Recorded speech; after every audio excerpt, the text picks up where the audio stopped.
네, 반갑습니다. 우리가 이제 지난주부터 율법의 완성이라고 하는 주제를 가지고 함께 율법의 숨겨진 그 의미, 본질적인 의미를 나누고 있는데요. 오늘은 그 두 번째 시간입니다. 오늘은 그 두 번째 시간으로서 음식법에 대한 이야기를 함께 나눠보고자 합니다. 유대인들은 코셔라고 하는 음식법을 지킵니다. 이 코셔라고 하는 음식법은요, 바로 이 구약 성경에 근거를 해 두고 있습니다.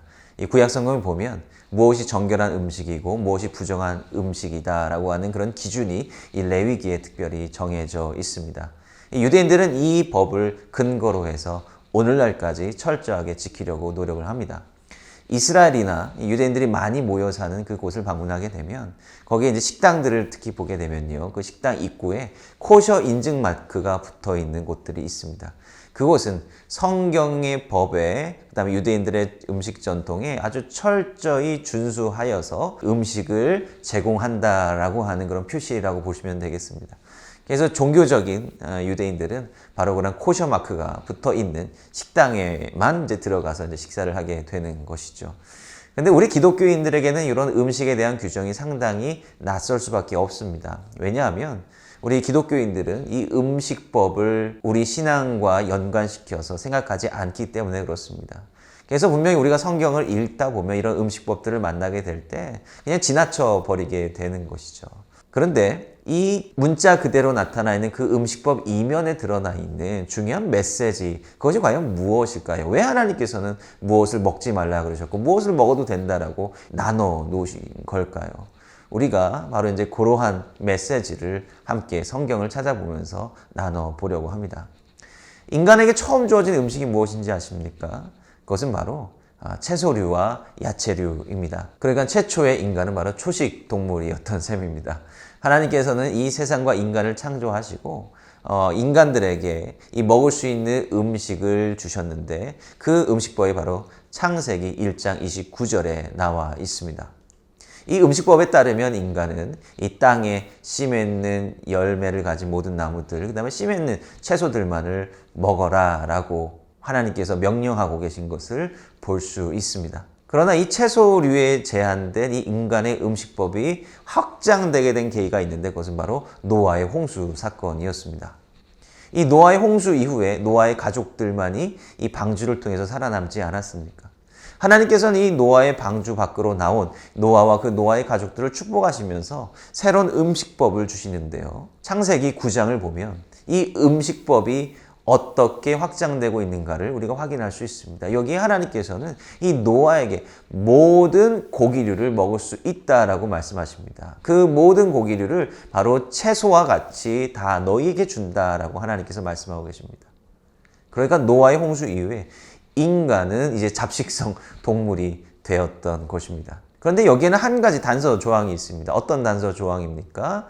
고기는 모든 종류의 고기를 먹을 수 있지만 고기를 핏째 먹지 말라라고 하는 것입니다.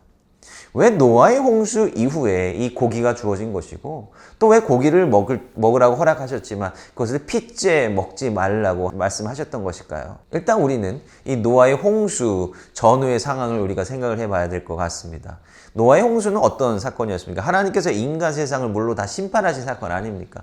이 지면에 있는 모든 것들을 다 쓸어버리신 사건이다라고 하는 것입니다. 그러면 노아의 홍수가 다 끝나고 나서 세상이 어떻게 변했겠습니까? 이 땅에 있는 모든 것들 다 쓸려나간 상황 아닙니까? 거기서 먹을 것을 도저히 구할 수는 없었을 것입니다. 물론 나중에 채소들과 이 나무들이 자라게 되겠지만 그 나무들과 채소들이 다시 자라기까지 기다리는 데는 많은 시간이 필요했겠죠. 당시 노아와 그의 가족들이 구할 수 있는 먹거리는 그 노아의 방주 안에 있었던 동물들 뿐이었을 것입니다. 그래서 하나님께서는 노아와 그의 가족들에게 이 생존을 위해서 모든 종류의 동물을 먹을 수 있다라고 말씀하셨을 것입니다. 그런데 이들은 고기를 먹되 핏째 먹어서는 안 되었습니다. 이 피라고 하는 것은 성경에 따르면 그 피는 생명이기 때문에 그렇다라고 하는 것이죠.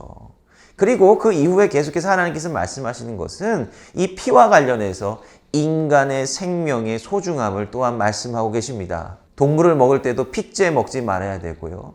다른 사람의 피를 흘리게 해서는 안 된다라고 하는 것이죠. 왜냐하면 그 사람은 하나님의 형상으로 지음받은 존재다라고 하는 것입니다.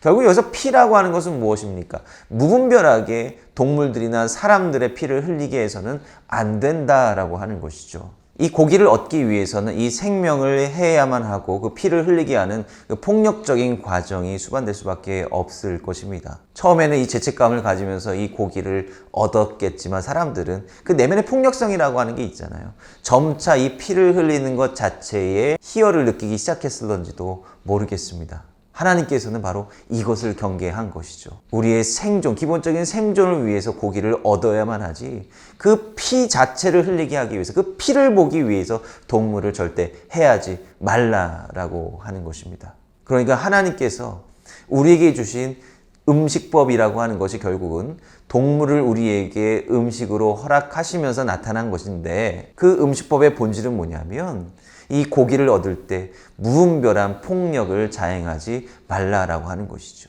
이 폭력성과 관계되어 있다라고 하는 것입니다. 이 노아에게 주어진 그 음식법 이전의 이야기를 보면요, 하나님께서 제사를 받으시는 거거든요. 하나님께서 노아의 제사를 받으시는데 노아는 그렇게 정결한 제물들만을 골라서 하나님 앞에 제사를 드립니다. 여기서 정결한 것과 부정한 것은 어떻게 구별됩니까? 왜 정결한 것과 부정한 것이 구별됩니까? 사실 이 레위기에 나와 있는 그 정결법을 주로 우리가 보게 되면요, 왜 이 동물이 정결한 동물이고 왜 이 동물이 부정한 짐승인가, 그것에 대한 기준이 없어요. 정확한 기준이 없습니다. 그냥 정결한 것이니까 그런 것이고 부정한 거라고 정의되어 있으니까 그렇다라고 하는 것이죠. 거기에는 뭔가 논리적인 그런 이유가 없습니다.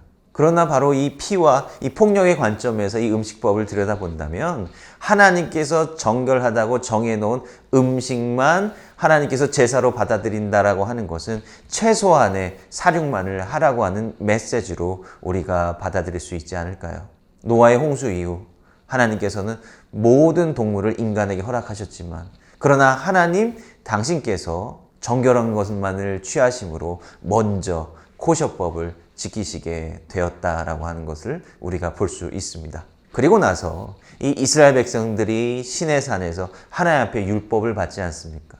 그 율법은 이스라엘 백성들이 하나님 앞에서 거룩한 제사장 민족으로 거듭나기 위한 굉장히 중요한 원칙들입니다. 그 원칙들 가운데 이스라엘 백성들에게 주신 중요한 음식법이 본격적으로 등장하는데, 그것이 바로 레위기 11장에 기록되어 있습니다. 여기에는 정말로 아주 장황한 음식법들이 서술되어 있는데요, 이스라엘 백성들이 먹을 수 있는 것은 무엇이냐? 바로 하나님께서 제사 받으시는 음식과 동일한 것만을 먹을 수 있습니다. 즉 이스라엘 백성들, 하나님의 제사장으로 부름받은 이스라엘 백성들은 하나님과 마찬가지로 모든 종류의 동물들을 도축하거나 죽여서 무분별하게 음식을 먹으면 안 되고 반드시 정해진 종류의 것만을 최소한으로 먹어야 된다라고 하는 것이죠. 그러니까 코셔법, 성경적인 음식법이라고 하는 것은 우리 인간을 비롯한 모든 생명의 소중함을 일깨워주는 굉장히 중요한 메시지를 전달하고 있다라고 하는 것이죠.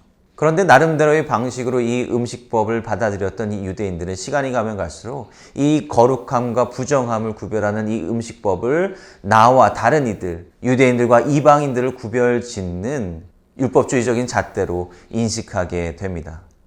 그러므로 인해서 유대인들은 자기와는 다른 이방인들을 부정하다라고 여겨서 상종조차 하지 않으려고 했습니다. 이러한 모습이 바로 이 베드로에게서 나타나게 되는데요, 베드로는 예수님의 제자였지만 그의 복음 전도의 대상은 유대인에 한정되었고 유대인에 머물렀습니다.